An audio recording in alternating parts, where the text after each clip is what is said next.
Dios los bendiga, hermanos. Qué bueno que está con nosotros nuevamente.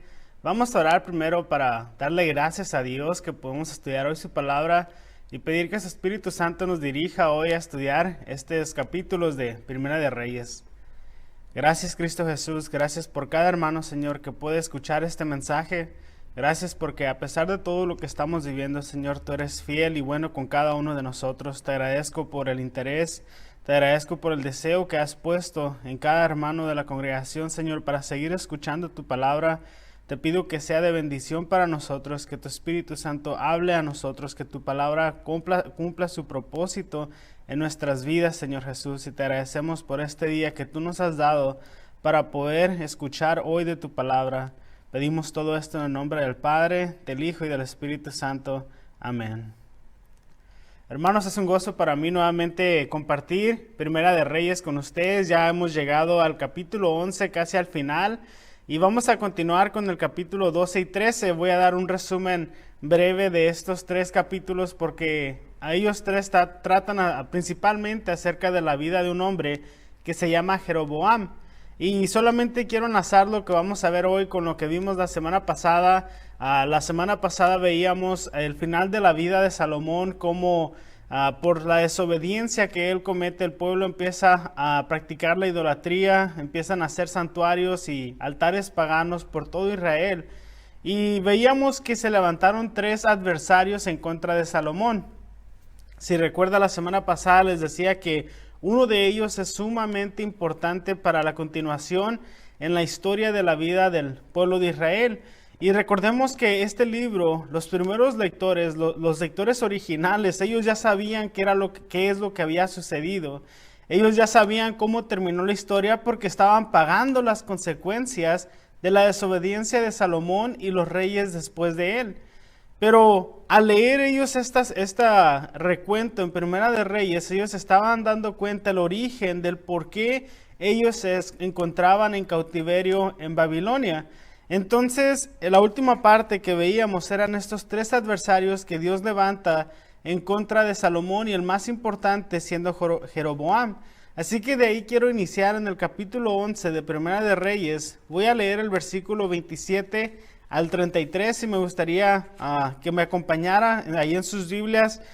Dice lo siguiente, versículo 27 al 33.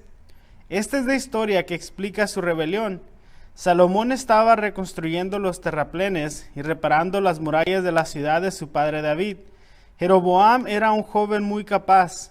Cuando Salomón vio lo diligente que era, lo puso a cargo de los trabajadores de las tribus de Efraín y Manasés, los descendientes de José. Cierto día, mientras Jeroboam salía de Jerusalén, el profeta Ahías de Silo se encontró con él en el camino. Ahías tenía puesto un manto nuevo. Los dos estaban solos en un campo, cuando Ahías tomó el manto nuevo que llevaba puesto y lo rompió en 12 pedazos. Luego le dijo a Jeroboam: toma 10 de estos pedazos, porque el Señor Dios de Israel dice: estoy a punto de arrancar el reino de las manos de Salomón, y te daré a ti 10 de las tribus. Pero le dejaré una tribu a Salomón por amor a mi siervo David, y por amor a Jerusalén, la ciudad que he escogido entre todas las tribus de Israel. Pues Salomón se ha apartado de mí y rindió culto a Astoret, diosa de los sidonios, a Quemos, dios de Moab, a Moloc, dios de los amonitas. Salomón no ha seguido mis caminos, ni ha hecho lo que me agrada. Tampoco ha obedecido mis decretos y mis ordenanzas como lo hizo su padre David. Vemos que Dios mismo habla a través del profeta y escoge a Jeroboam como el próximo rey en esta dinastía donde Dios escoge a los reyes del pueblo. Y algo curioso que encontramos aquí en la lectura, el profeta se encuentra con Jeroboam, agarra su manto y lo rompe en 10 piezas y le da 10 a Jeroboam y le dice que él va a ser rey de 10 de las tribus de Israel. Sabemos que hay 12 tribus. Entonces le dice más adelante que una tribu se quedará con la dinastía de Salomón. En total serían 11 tribus porque la última tribu sería dividida entre los dos reinos, que es la tribu de Leví, porque los levitas eran los únicos que podrían participar en la adoración a Dios en cuanto a las ofrendas y sacrificios. Entonces se divide el reino. Dios escoge a Jeroboam como rey de 10 de las tribus y se queda Roboam, que es el hijo de Salomón, con una tribu solamente, la tribu de Judá, y se divide el reino en Israel al norte y Judá al sur. Entonces hasta aquí todo está perfecto, hermanos. Dios escoge a este hombre, se divide el reino por la desobediencia de Salomón y vamos a ver la promesa que Dios le hace a Jeroboam, ahorita que lo está escogiendo como rey. Vamos a leer del versículo 37 al 39, ahí mismo en el capítulo 11. Dice lo siguiente: Te pondré a ti en el trono de Israel y gobernarás todo lo que tu corazón desee. Si prestas atención a lo que te digo y sigues mis caminos y haces todo lo que yo considero correcto, y si obedeces mis decretos y mandatos como lo hizo mi siervo David, entonces siempre estaré contigo. Estableceré una dinastía duradera para ti como lo hice con David y te entregaré a Israel. Por causa del pecado de Salomón castigaré a los descendientes de David, aunque no para siempre. Qué gozo, hermanos, poder escuchar estas palabras de parte de Dios directamente a Jeroboam. Que Dios directamente le esté dando esta promesa a Jeroboam y que le diga: te pondré en el trono de Israel y vas a gobernar todo lo que tu corazón desee. ¿En qué otras ocasiones ha hablado Dios de esta manera? Bueno, Dios así le habló a David. Dios así le habló a Salomón y ahora le escoge a Jeroboam y le habla de esta manera. Pero como en todo hay una condición. Veamos nuevamente lo que aprendíamos la vez pasada acerca de cómo Dios mantenía su comunión, su gracia, su misericordia y su salvación con el pueblo. Era a través de diversos pactos. Y los pactos bíblicos no es una negociación entre Dios y los hombres. No es de que los dos hayan llegado a un acuerdo y que los hombres negociaron con Dios. Para nada. Siempre provienen de Dios. Siempre son de Dios hacia el hombre, donde viene una promesa con una condición y siempre la condición es obediencia, lealtad y que van a seguir todos los mandamientos de Dios. Entonces, aquí nuevamente se le dice a Jeroboam que tome el ejemplo de David, que no se aparte del Señor para nada. Y si él no se aparta de Dios y es fiel a él y mantiene su lealtad a Dios, Dios lo va a establecer a él y a sus descendientes como un gran reino. Entonces tenemos esta promesa de Dios y se le pide a Jeroboam que imite a David.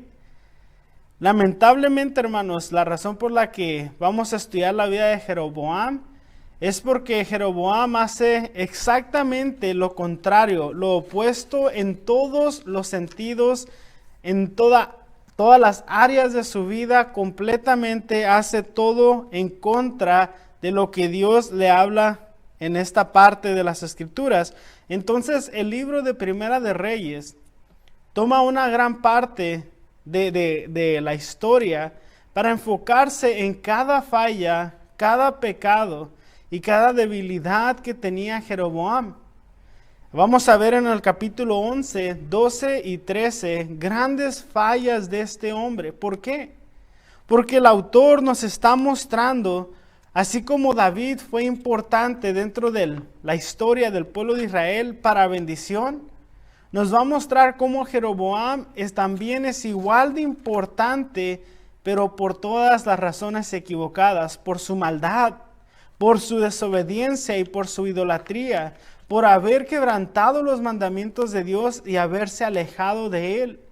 Entonces Jeroboam es en la Biblia un ejemplo de un hombre rebelde, idólatra, y que cuando Dios lo escogió para bendición, este hombre decidió ser rebelde, desobediente y tomar su propio camino.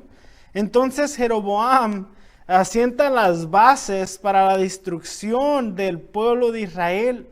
Es por eso que en los próximos capítulos vamos a ver su nombre en muchas ocasiones y también en otros libros de la Biblia. Siempre que sale Jeroboam, sale algún defecto, alguna falla o resaltan sus pecados. Entonces es una figura clave dentro de la historia del pueblo por sus fallas.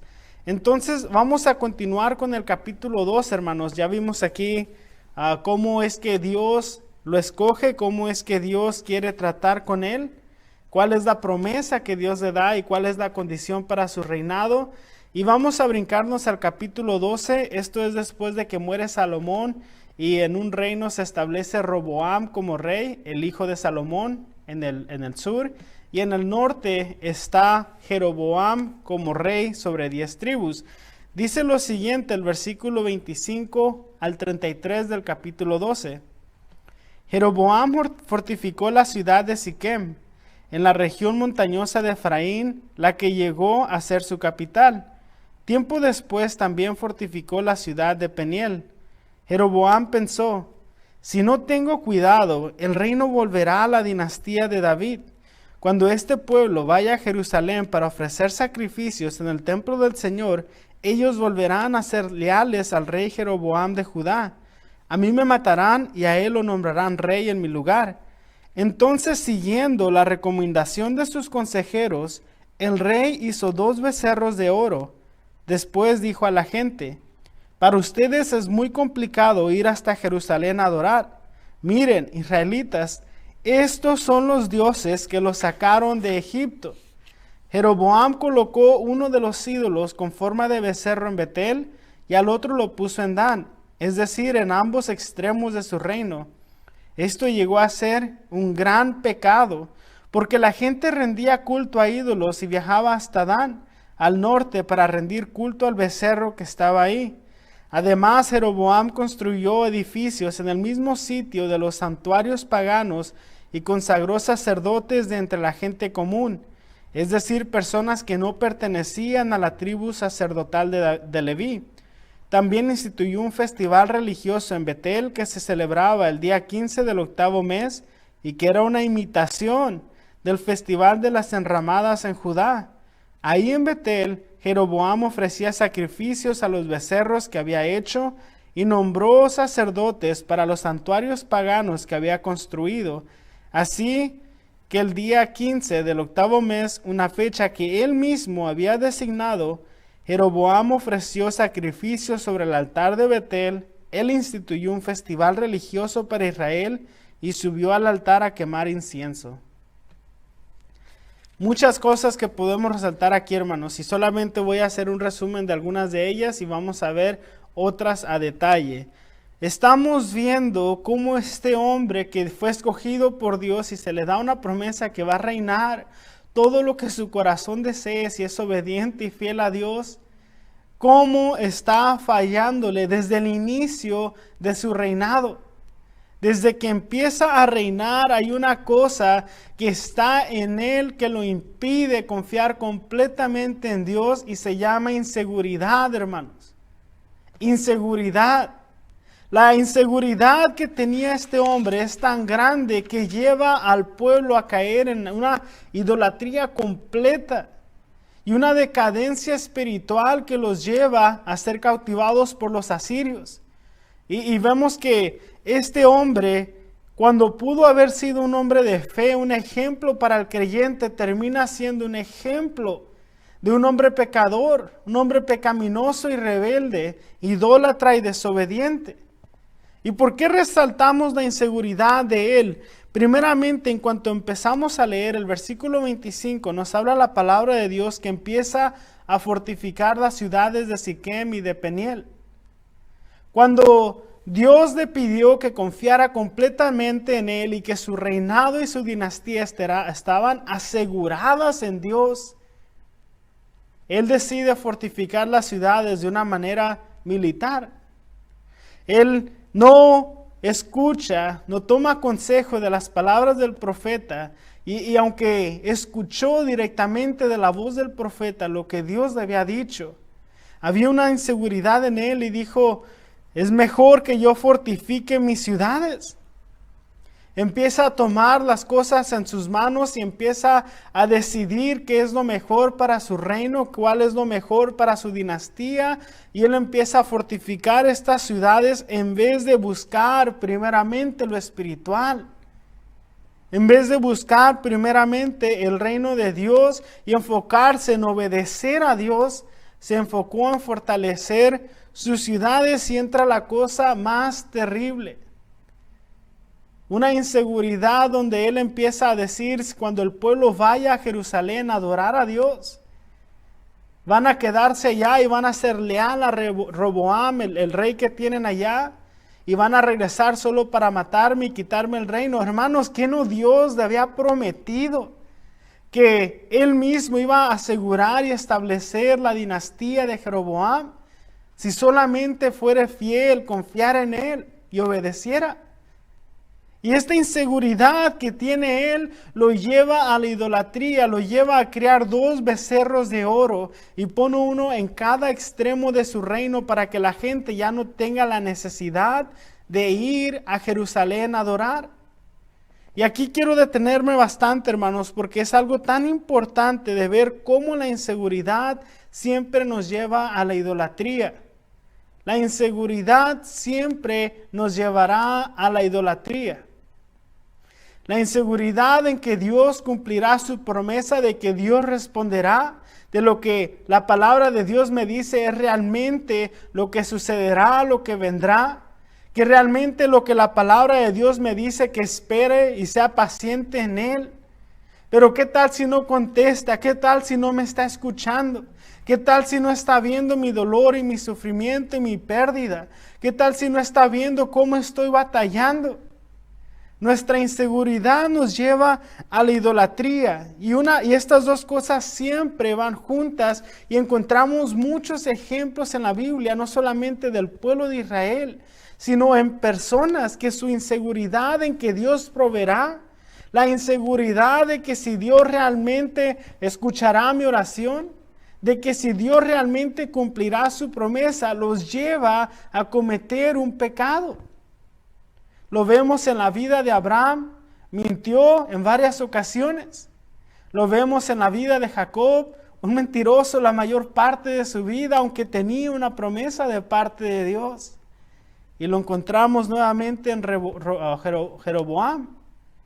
Sabiendo lo que Dios le había dicho, la inseguridad de que el pueblo se iba a rebelar en contra de él, lo lleva a crear 2 becerros de oro y pone uno en cada extremo de sus reinos, fortifica sus ciudades, empieza a buscar la manera militarizada de establecer su reino en vez de buscar primeramente el reino de Dios. Y también en los evangelios encontramos una historia muy interesante, hermanos. Una conversación entre Jesús y un joven rico y después Jesús hablando con sus discípulos acerca de ese encuentro. Y me gustaría que me acompañara a Mateo 19, del versículo 21 al 22. Esto es cuando un joven rico viene ante Jesús y le pide que si qué necesita para tener vida eterna. Jesús le dice que debe obedecer todos los mandamientos y el joven dice: lo he cumplido toda mi vida desde que era un niño. Y vamos a leer del versículo 21 en adelante. Dice lo siguiente: Jesús le dijo: si deseas ser perfecto, anda, vende todas tus posesiones y entrega el dinero a los pobres y tendrás tesoro en el cielo. Después ven y sígueme. Cuando el joven escuchó lo que Jesús le dijo, se fue triste porque tenía muchas posesiones. Entonces Jesús le dice: eres perfecto entonces. Solamente ve y vende todas tus cosas y regala todas tus posesiones y después ven y sígueme. Y de la Biblia claramente nos dice que el joven cuando escuchó esto se puso muy triste porque tenía muchas posesiones. Pero más adelante en el mismo pasaje Jesús mismo explica por qué este joven se entristeció y vamos a leer el versículo 28 al 29 del mismo capítulo 19. Dice lo siguiente: Jesús contestó: les aseguro que cuando el mundo se renueve y el Hijo del Hombre se sienta sobre su trono glorioso, ustedes que han sido mis seguidores también se sentarán en 12 tronos para juzgar a las 12 tribus de Israel. Y todo el que haya dejado casas o hermanos o hermanas o padre o madre o hijos o bienes por mi causa recibirá 100 veces más a cambio y heredará la vida eterna. ¿Por qué este joven se fue triste, hermanos? Tenía muchas posesiones, sí, era rico, sí. Y ahí Jesús después dice que es más fácil que un camello entre por el ojo de una aguja que un rico en el reino de los cielos. Y los discípulos se preguntaban, entonces, ¿quién será salvo? Y Jesús responde, para lo que el hombre es imposible, para Dios es posible. Y termina todo ese recuento con esto. Ese joven, hermanos, tenía su confianza en las riquezas.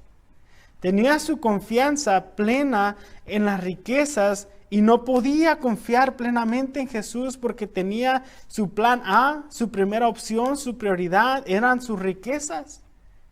Y después estaba Jesús. Y cuando Jesús le responde a sus discípulos, les aseguro, versículo 29, el que haya dejado todo por mí, recibirá 100 veces más a cambio y heredará la vida eterna. ¿A qué se refería Jesús, hermanos? A que cuando confiamos plenamente en Él no puede haber nada más. No podemos nosotros estar confiando en Él, pero a la vez, por si acaso no contesta, por si acaso no responde. Y ahorita vamos a ver cuál es la consecuencia del vivir de esa manera. Del vivir con una lealtad dividida entre Dios y mis fuerzas, Dios y mi capacidad, Dios y mi jefe, Dios y mi trabajo, Dios y mis riquezas, Dios y la familia que siempre me saca de los apuros, entre obedecer a Dios o obedecer al compadre que siempre me presta cuando no tengo, entre confiar plenamente en Dios o en mi jefe que me va a dar horas extras y tengo que cumplir con Él, porque si no cumplo con Él no me va a dar horas extras. ¿Dónde está mi lealtad? ¿A quién estoy siguiendo? Y Jesús responde de este joven rico que no era capaz de dejar sus riquezas porque es ahí donde él se sentía completamente confiado. Entonces, cuando hay una inseguridad, eso nos impide confiar plenamente en Dios y empieza la idolatría, hermanos. Y no solamente en Jeroboam vemos que él es falto de confianza en Dios, le falta confiar plenamente en Él y empieza a fortificar sus ciudades, hace 2 becerros de oro, sino que empezamos a ver en los últimos versículos que empezó a imitar todo lo que Dios había hecho santo, pero a su manera. Primero agarra a hombres comunes y los hace sacerdotes. Y ahí mismo el autor de Primera de Reyes dice que claramente estaba violando la ley de Dios, porque no eran levitas. Empieza a hacer un festival exactamente como el festival de las enramadas en la misma fecha. ¿Por qué? Para que el pueblo no se le fuera, porque tenía miedo, tenía inseguridad, no confiaba completamente en Dios. Y lo más grande de esto, hace 2 becerros de oro.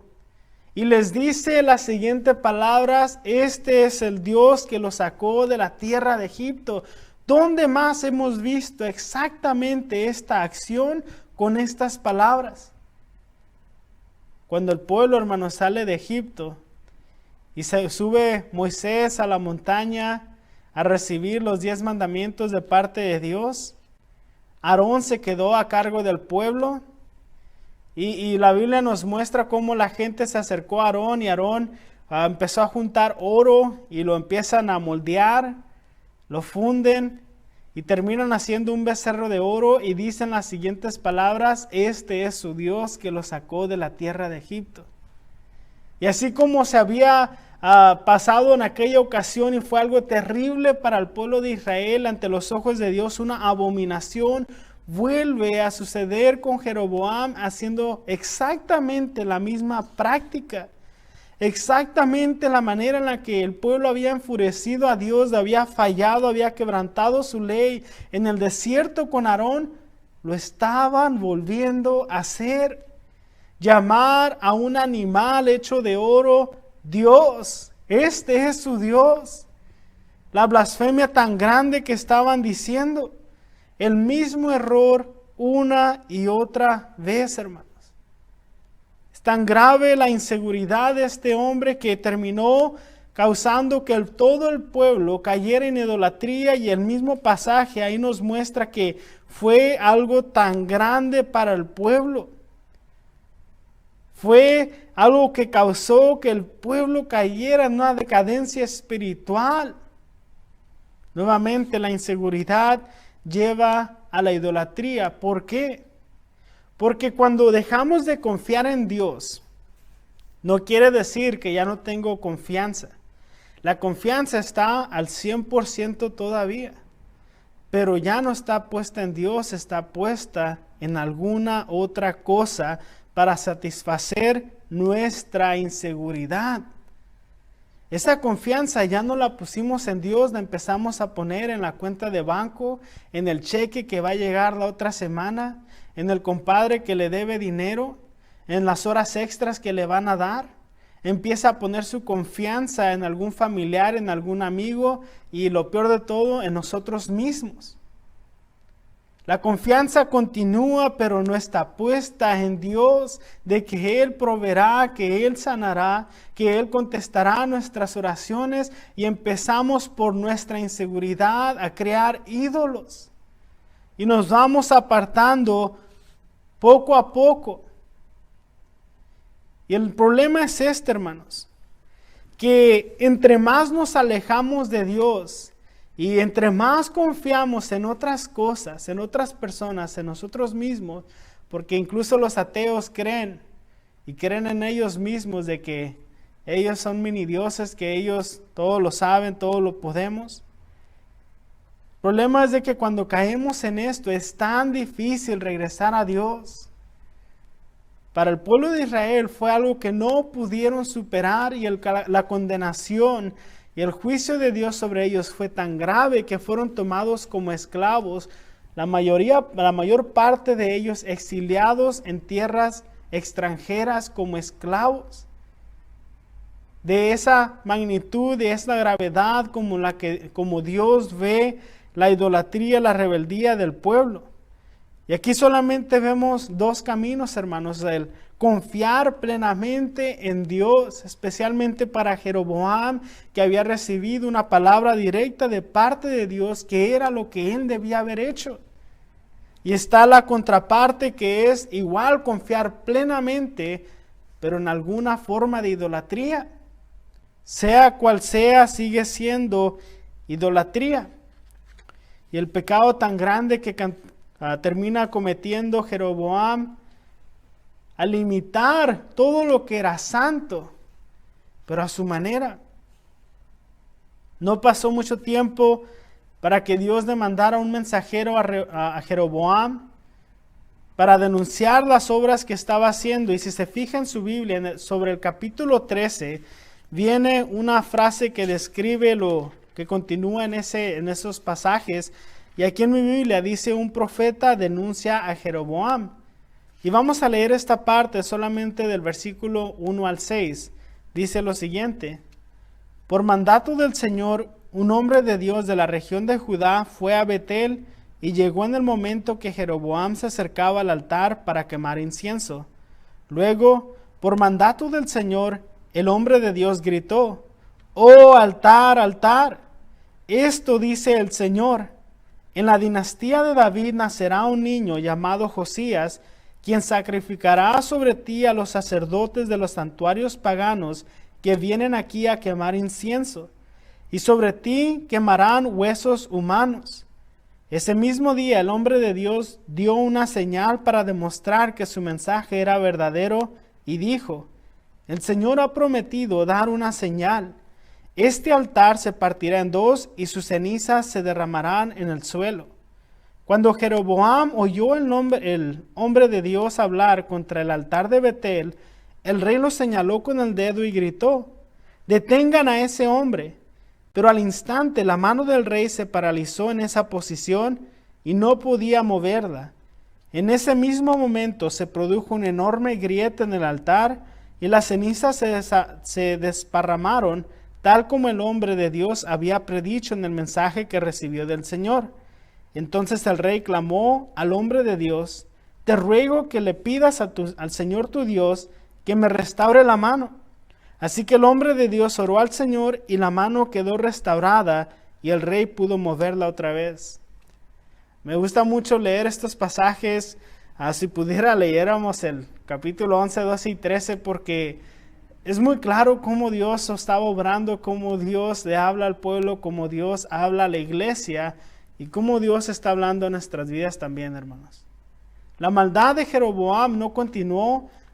Dios claramente estaba viendo lo que hacía y llegó un mensajero y trae sobre él estas palabras de que en el mismo altar donde él estaba haciendo estas cosas, que se partiría en dos y que las cenizas caerían ahí. Y le empieza a hablar de un niño que vendría llamado Josías, que sería rey. Y empieza a hablar acerca de diferentes señales que iban a ver. Y cuando el rey escucha todo esto, la apunta con el dedo y su mano se queda en esa posición, no la podía mover.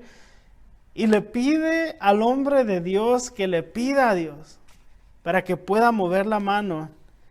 Y este hombre, al hacerlo, Jeroboam nuevamente recupera la movilidad en sus manos. ¿Qué nos muestra este pasaje, hermanos? Primeramente, a Dios no se le escapa nuestro pecado.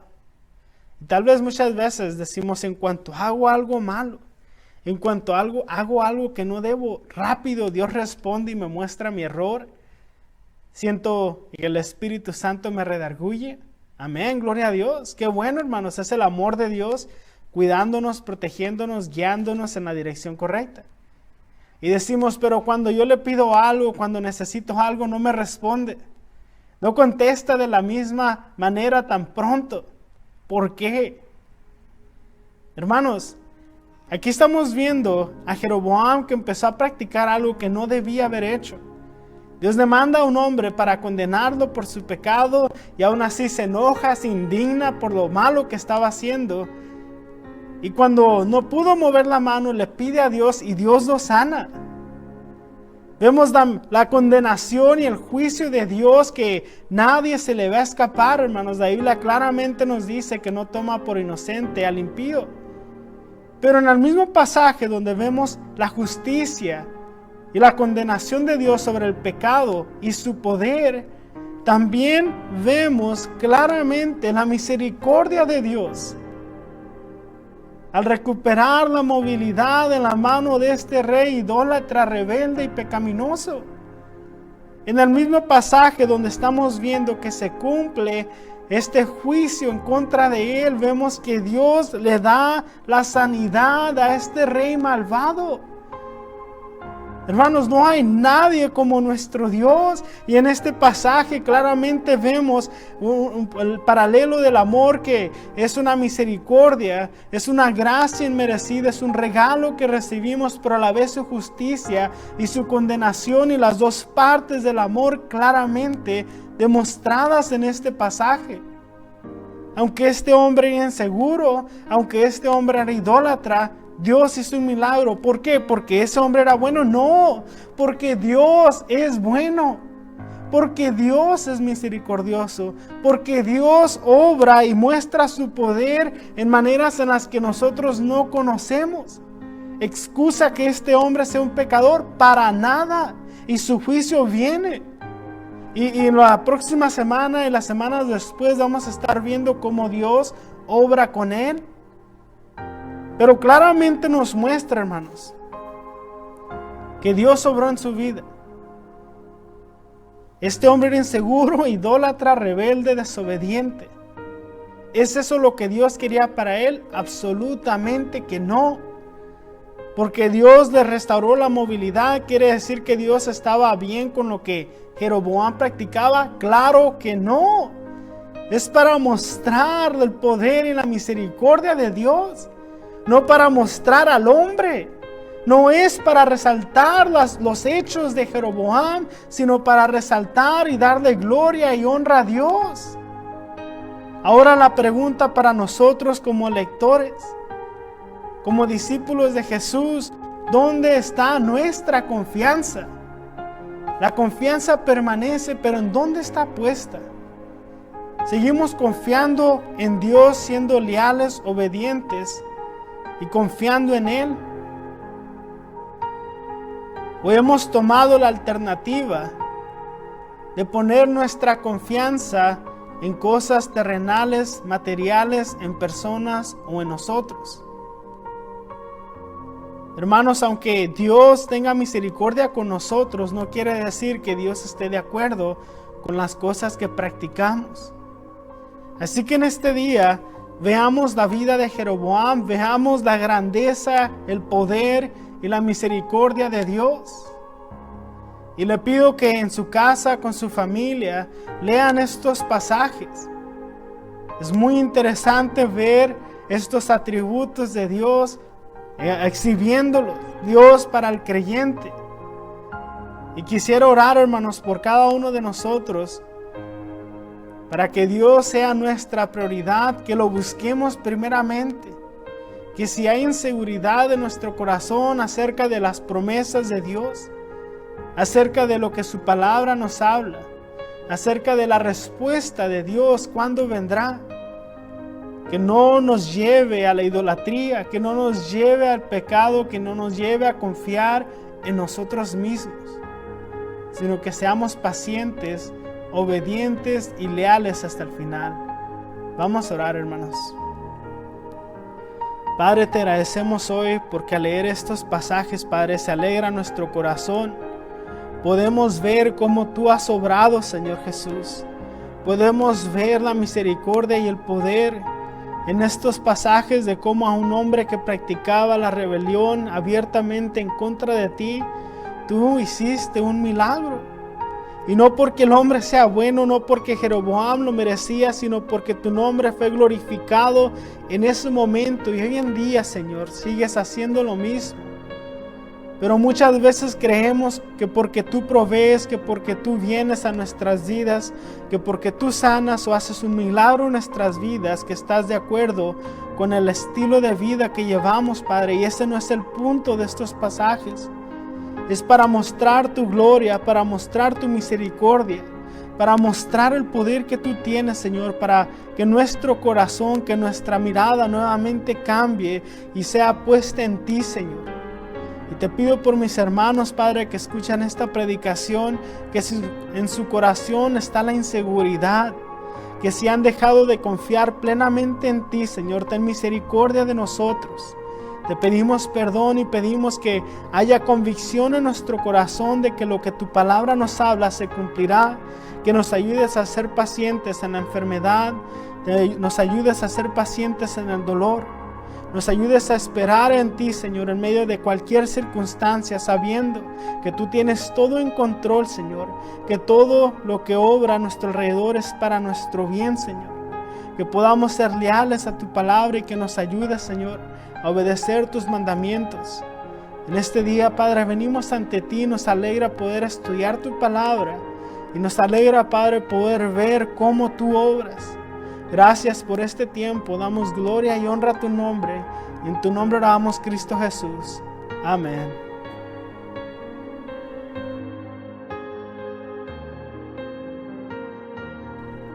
Hermanos, primer domingo de cada mes tomamos la Santa Cena aquí en la iglesia. Ya es el tercer mes consecutivo que no nos podemos congregar aquí, pero vamos a tomar este tiempo para celebrar este acto simbólico, hermanos. Recordemos que al tomar parte en la Santa Cena estamos recordando el sacrificio de Jesús en la cruz del Calvario, recordando que Él es el único que salva, que solamente a través de Él tenemos entrada al Padre. A través de la Santa Cena recordamos que todas las provisiones de la palabra de Dios, todas sus promesas son para el creyente y se hacen efectivas en la muerte y resurrección de Cristo Jesús. Y recordamos que un día Él regresará. Así que lo invito en su casa, si tiene un jugo, si tiene un pedazo de pan, que participe con nosotros. Vamos a meditar en el siguiente pasaje.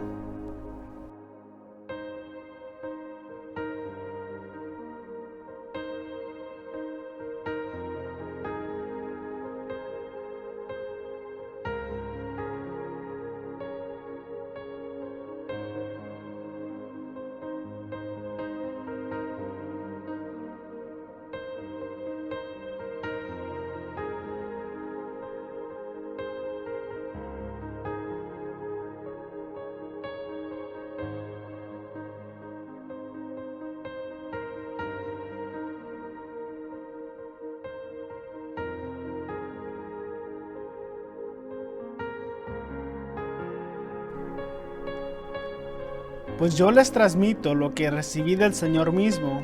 La noche en que fue traicionado, el Señor Jesús tomó pan y dio gracias a Dios por ese pan. Luego lo partió en trozos y dijo: Esto es mi cuerpo, el cual es entregado por ustedes. Hagan esto en memoria de mí.